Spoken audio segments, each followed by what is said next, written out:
Good morning. You're watching News for Hearing Impaired. I'm Preeti. With me is Sonia. First, the headlines. Prime Minister Narendra Modi holds video conference with chief ministers of all states to strategize ahead for tackling COVID-19. Most states request Prime Minister to extend the nationwide lockdown.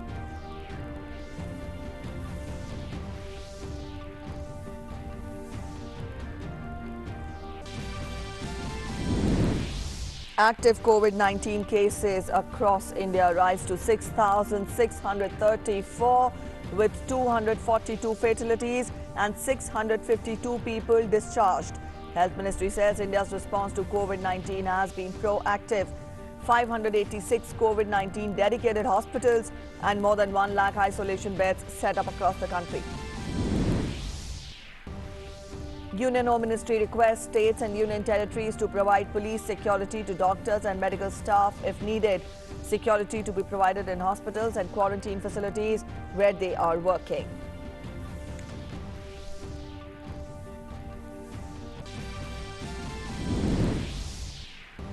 COVID-19 cases across 17,70,000 globally, with the United States becoming the first country to report more than 2,000 COVID-related deaths on a single day. Global death toll reaches 1,08,000. In United Kingdom, total death toll crosses 10,000. Prime Minister Boris Johnson makes good progress. And world celebrates Easter amidst coronavirus fears. Pope celebrates Easter vigil alone at St. Peter's Basilica. Says Easter gives hope in our darkest hour despite fear. President and Vice President extend greetings to citizens on the occasion. Prime Minister Narendra Modi on Saturday interacted with chief ministers of all the states via video conferencing to strategize ahead for tackling COVID-19. This was the third such interaction of Prime Minister with the chief ministers.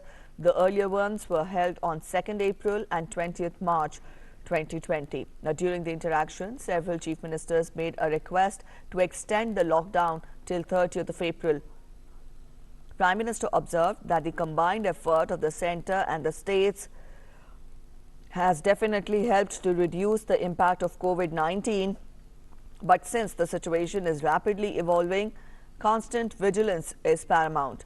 He emphasized the criticality of the coming 3 to 4 weeks for determining the impact of the steps taken till now to contain the virus, adding that the framework and the teamwork is the key to face the challenge. Prime Minister categorically assured that India has adequate supplies of essential medicines and said that measures are being taken to ensure availability of protective gear and critical equipment for frontline workers. He also gave a stern message against black marketing and hoarding, condemning and expressing distress at the instances of attacks on doctors and medical staff and at incidents of misbehavior with students from Northeast and Kashmir. Prime Minister underlined that such cases need to be dealt with firmly. He also spoke about the need to curb lockdown violations and ensure that social distancing is followed. Talking about the exit plan from lockdown, Prime Minister said that there seems to be a consensus amongst the states on extension of lockdown by another 2 weeks. He underlined that the motto of the government earlier was Jaan hai to Jahan hai, but now it is Jaan bhi Jahan bhi.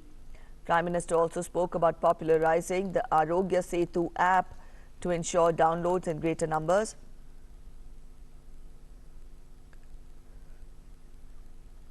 Talking about the economic challenges, Prime Minister said that the crisis is an opportunity to become self-reliant and turn the nation into an economic powerhouse.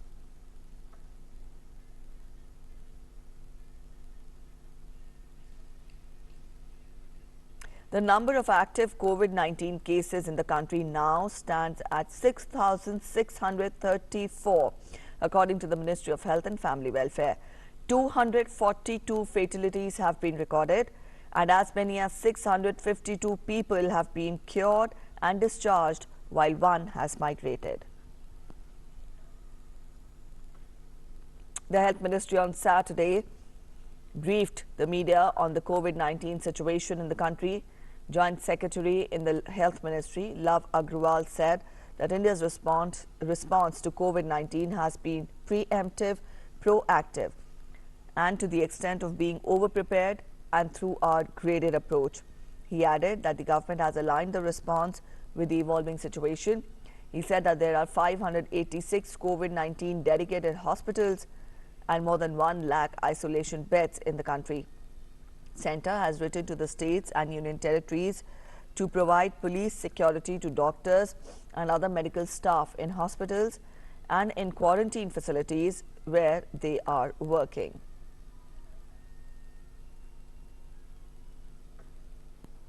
The Finance Ministry has extended the deadline for mandatory minimum deposit in Public Provident Fund and Sukanya Samrithi account for 2019-20 by 3 months up to June 30th in view of the lockdown due to coronavirus outbreak.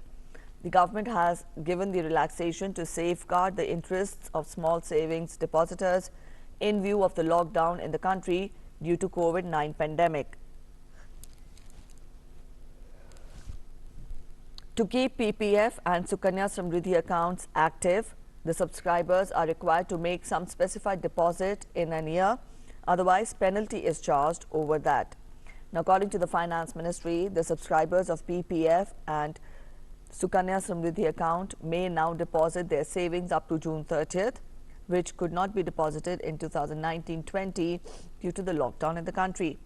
Usually, subscribers make a payment towards the end of the fiscal as these schemes are part of 80C of the Income Tax Act. The account holders of the specified schemes will be eligible to make a single deposit each for 2019-20 till June 30th. However, it said that interest will be applicable from the actual date of deposits. It further said that the revival fee or the penalty charges are waived on the PPF, Sukanya Samrithi account or RD accounts in which mandatory minimum deposit is not made up to March 31st, subject to such deposits are made up to June 30th.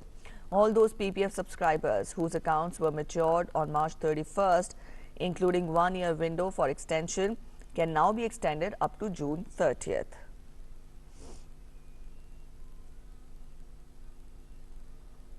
Banking is one of the most essential services which has been delivering services at a smooth pace despite the lockdown. SBI Chairman Rajnishkumar said that all banks, including SBI, are promoting digital payments. He added that social distancing is also being taken care of among the customers in the banks.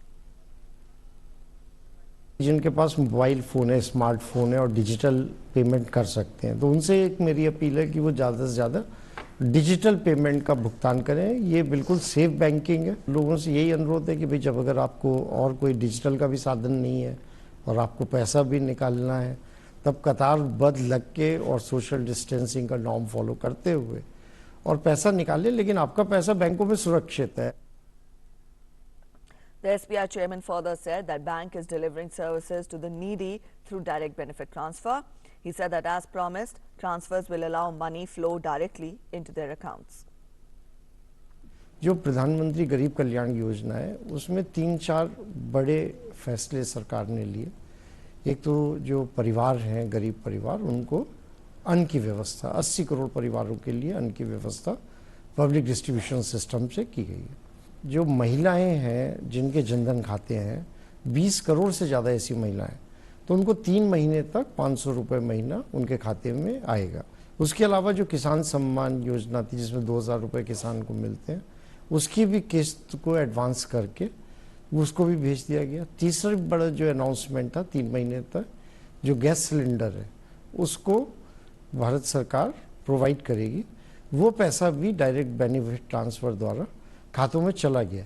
55 crore Jan Dhan खातों में या जो BSBD account कहलाते हैं उसमें direct transfer करने की क्षमता या प्रोसेसिंग कैपेसिटी बैंक्स ने क्रिएट कर।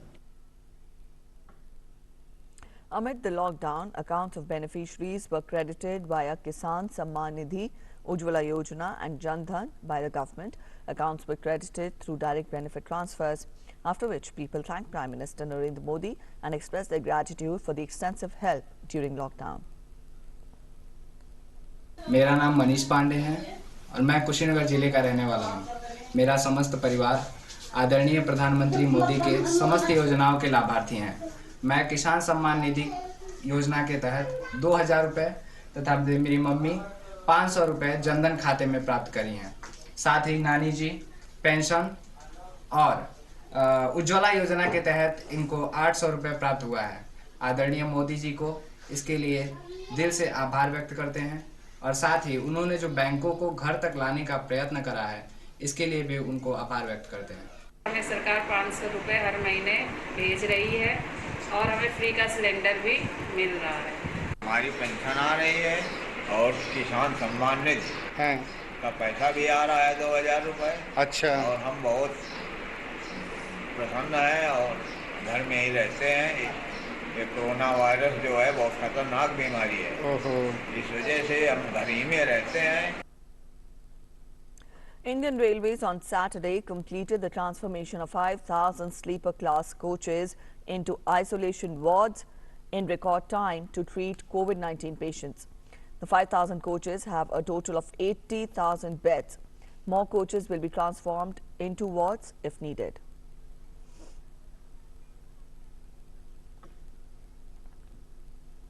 Under exercise NCC Yogdan, around 2,000 NCC volunteer cadets have joined the fight against coronavirus since 1st of April. These cadets are helping civil administration, defense and police personnel in 12 states and union territories. Requests have come in from states for requisition of the NCC cadets for various tasks. Around 50,000 cadets have so far volunteered to contribute in exercise NCC Yogdan. The state machinery is ensuring that all the cadets are provided with proper safety equipments like masks, gloves and other precautionary measures during their deployment. They are not being employed in areas which are sealed or earmarked as hotspots by the respective state governments. And it is now time to check the facts. Many fake posts related to COVID-19 have been going viral all over social media, and officials keep refuting the claims from time to time. Among these fake claims, one is that exposure to high temperature prevents COVID-19. PIB fact-check team has dismissed the claim.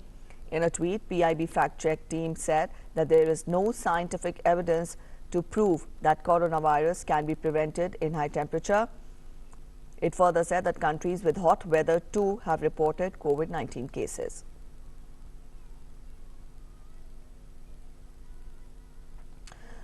The Jali Koti area in Meerut has been completely sealed after several cases of coronavirus were reported. There is heavy deployment of police personnel in the area. People living in hotspot areas are being provided essential items by the local administration.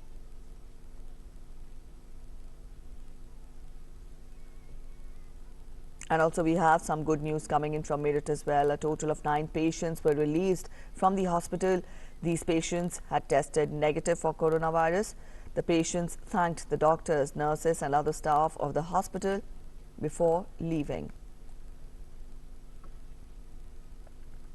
Srinagar-Leh Highway, a strategic road that connects Ladakh with the rest of the world, was thrown open on Saturday by the Border Roads Organization to carry essential commodities to the region despite the fresh snowfall in Zojila Pass. The 425 kilometers road was closed in December last year due to heavy snow at Zojila Pass. As per the directions from Divisional Commissioner Ladakh, there was an emergent need to stockpile essential commodities in the Ladakh Union Territory. Keeping that in mind, the team of Project Beacon and Project Vijayak cleared fresh snow at Zojila at 11,500 feet and made the road motorable. Over 18 oil tankers and other essential commodities have been allowed to move towards Ladakh via Zojila Pass. Nepalese Prime Minister KP Sharma Oli has said that nationwide lockdown will not be lifted immediately. He was addressing in a video conference with chief ministers of all the 7 provinces on Saturday, stressing up on the need to step up strong coordination between the federal government and provincial governments. Oli also appealed to the chief ministers to launch awareness campaign on COVID-19. Nepal has so far reported 9 confirmed cases of COVID-19, out of which 8 are undergoing treatment, while 1 person has recovered. Sri Lankan Foreign Minister Dinesh Gunawardena expressed his country's gratitude for Prime Minister Narendra Modi and the Government of India for sending essential medicines to fight COVID-19 crisis. Sri Lanka is among 19 countries approved by Government of India to receive medicines.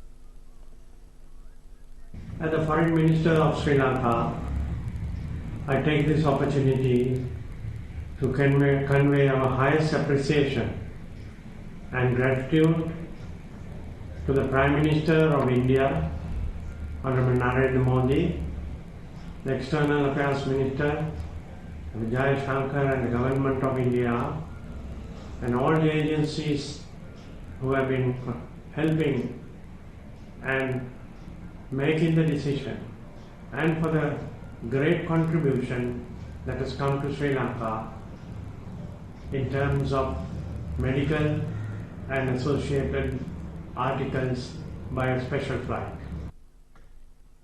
More than 1,08,000 people have died worldwide from coronavirus, with nearly 70% of all fatalities in Europe.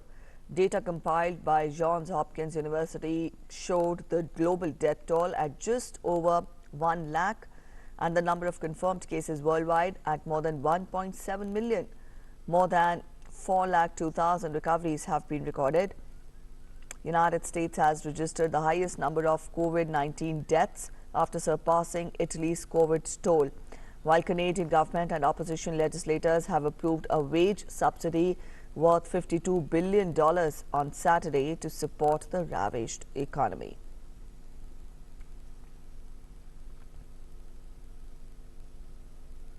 The United States surpassed Italy on Saturday as the country with the highest reported coronavirus death toll, recording more than 20,000 deaths since the outbreak began. The grim milestone comes shortly after the U.S. became the first nation to record more than 2,000 virus deaths in a single day. Meanwhile, another 783 people across New York died from coronavirus in the past 24 hours. New York governor said that the state's death toll appeared to be stabilizing. New York State has become the epicenter of the outbreak in the U.S., recording more than 1,80,000 of the country's estimated 5,20,000 cases. Meanwhile, the death toll in France rose on Saturday to 13,832. Top French health officials said that 353 more people had died in hospitals and 290 in nursing homes. France has recorded 1,30,727 confirmed cases of the virus. France has been in lockdown since March 17 in a bid to slow the spread of the epidemic, with only essential trips allowed. Spain's government has set out guidelines for people returning to work under the loosening of lockdown restrictions. Under guidelines issued by the Prime Minister's office on Saturday, companies returning to work must provide appropriate protective equipment and ensure employees have space to be at least 2 meters apart. Health Minister said that the country is still in the confinement phase and added that security forces will distribute 10 million masks at public transport hubs in the coming days. Meanwhile, the country reported its lowest one-day increase in deaths from the coronavirus since March 23rd. Spain has registered over 16,000 COVID deaths with over 1,60,000 active infections. And Italy has topped 19,000 deaths and more than 1,50,000 cases of the COVID-19 disease till now. The country continued to see a slight decrease in the number of people hospitalized and in intensive care. The deaths due to COVID rose by 3.2%, while the number of people who tested positive for the virus reached 1,52,271 with an increase of 3.1%. Officials have warned the people not to keep their guard down, even if the number of new cases and deaths is narrowing. They also urged people to remain at home on the Easter holiday weekend. Police checkpoints were set up around major arteries in Milan, which is one of the most hardest hit regions in the country. The UAE government has announced 376 new COVID-19 cases in the country, taking the total number of cases to 3,736. Dr. Farida Al-Hosani, the official spokesperson of the UAE Health Ministry, said that the new cases identified are in a stable condition and undergoing treatment. Meanwhile, Saudi Arabia's King Salman approved an extension of the kingdom's curfew until further notice due to the rate at which coronavirus is currently spreading. The Saudi king had previously ordered a curfew that took effect on March 23rd from 7 a.m. to 6 a.m. for 21 days to curb the spread of coronavirus. However, last week, Saudi Arabia placed its capital Riyadh and other big cities under a 24-hour curfew, locking down much of the population to stem the spread of the new coronavirus. Saudi Arabia has registered more than 4,000 cases so far. The world is celebrating Easter amid coronavirus fears. On the eve of the Easter, Pope Francis celebrated a late-night mass vigil in an empty St. Peter's Basilica. He urged people to not yield to fear and focused on a message of hope amidst coronavirus pandemic and called for an end to wars.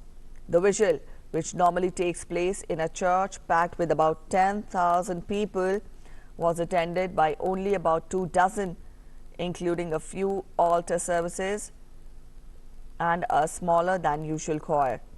Francis drew a comparison between gospel account of the women who found Jesus' tomb empty on the day Christians believed he rose from the dead and the uncertain state of the world today because of coronavirus pandemic.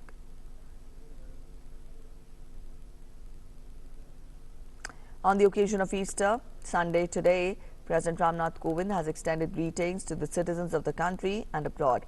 In his message, the President said, and I quote him, "On the auspicious occasion of Easter, I extend my greetings and best wishes to all the fellow citizens, especially to the members of the Christian community in India and abroad.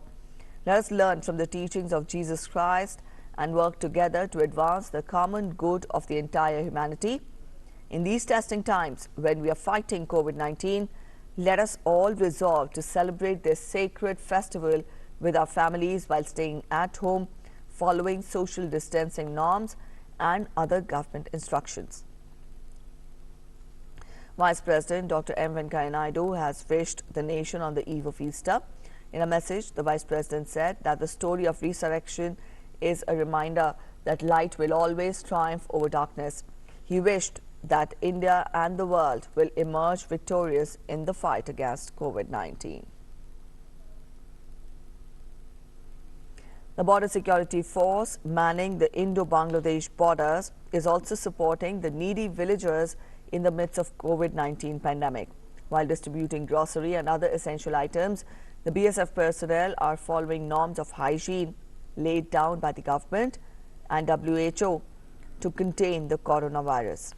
Face masks are also being distributed at the gates of various border outposts manned by BSF. And with the message of stay at home and stay safe, we end this bulletin here. Namaskar.